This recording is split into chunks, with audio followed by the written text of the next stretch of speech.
നിയമസഭാ സമ്മേളനത്തിന്റെ തിടുക്കപ്പെട്ട് ധനബിൽ തിരികെ കയറ്റിയെന്ന് പ്രതിപക്ഷ നേതാവ് പിണറായി വിജയൻ.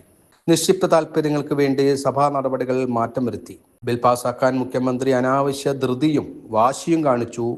മദ്യ കമ്പനികളെ സഹായിക്കുകയായിരുന്നു ഉദ്ദേശം. ഏത് മാർഗത്തിലൂടെയും മദ്യ കമ്പനികൾക്ക് നികുതി ഇളവ് നൽകാനാണ് തീരുമാനിച്ചതെന്ന് പിണറായി വിജയൻ പറഞ്ഞു.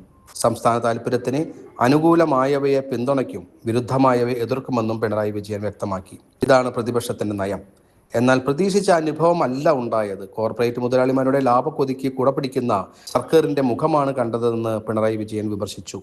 ബിൽ പാസാക്കാൻ സർക്കാർ അനാവശ്യ ധൃതിയും വാശിയും കാണിച്ചു. മുഖ്യമന്ത്രി തന്നെയാണ് നിർബന്ധ ബുദ്ധി കാണിച്ചത്. ഏത് മാർഗത്തിലൂടെയും മദ്യ കമ്പനികൾക്ക് നികുതി ഇളവ് നൽകണമെന്നാണ് അദ്ദേഹം തീരുമാനിച്ചത്. സർക്കാർ തീരുമാനം മദ്യവ്യാപനം വർദ്ധിപ്പിക്കുമെന്നും പിണറായി വിജയൻ പറഞ്ഞു. UDF ചർച്ച ചെയ്യുമെന്ന് പറഞ്ഞത് പ്രഹസനമാക്കി മാറ്റിയെന്നും അദ്ദേഹം പറഞ്ഞു.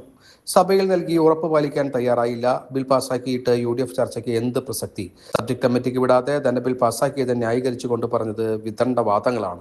മുൻ സർക്കാരിന്റെ അവസാന ധനബിൽ സബ്ജക്ട് കമ്മിറ്റിക്ക് വിടാതിരുന്നത് ചൂണ്ടിക്കാട്ടി. ആ ധനബില്ലിൽ അധിക നികുതി നിർദ്ദേശം ഒന്നുമില്ലായിരുന്നുവെന്നും പിണറായി വിജയൻ പറഞ്ഞു.